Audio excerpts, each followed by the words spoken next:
Future of Finance Summit. So you're a winner today. Congratulations on that. What does this recognition mean to you and organization? Yeah, so this recognition means a lot to me. Actually, I'm just 33, and to get recognized from a organization as big as L&T and to represent L&T here is a very big thing for me. And I attribute this to my mentor, Mr. D. Vijay Kumar, who has trusted in my capabilities more than myself, and he has given me an opportunity to even participate here, and it does mean a lot to me. So there has been a lot of talk about AI and data personalization. So how is the finance industry, the CFOs, how are they leveraging it in the industry? Yes, in L&T as such, we have already pioneered this. I feel. See, L&T is into so many businesses. We have so many subsidiaries, each following different websites, like different accounting procedures and accounting platforms. So we have taken the first step of integrating all the L&T's organizations into one platform. We have begun usage of LNTI.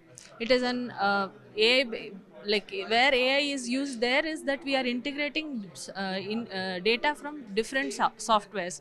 Like L&T construction is the major portion in L&T. Okay, so that is in from a in-house software. We use accounting and from a in-house software. So and all the other subsidiaries use SAP, Oracle. So from all the softwares, we are linking it to the LNTI, and that is a data analytics board. So where the CFOs and CEOs can directly go in from organization level to even project level. So that's how we are integrating it. So one last question to you. How do you see the financial landscape changing in 2025? And what are the strategies, opportunities, challenges your organization is expecting?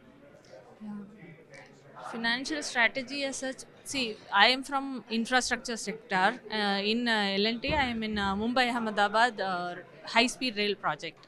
So we are in future expecting seven more projects. Seven more routes have been already published by the government. So there is more large scope for us.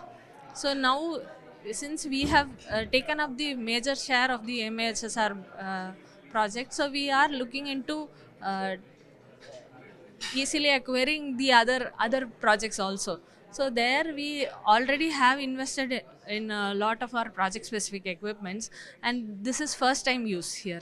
So the same assets which we are already mobilized, so we'll have a advantage, competitive advantage over our peers who will have to import items later on. So that is a financial leverage we are already have, and the resources that we have already deployed for this project is 2,400 staff, 20,000 labors in just one package. We have already got three more packages in the civil, and we are also into electrification and all that.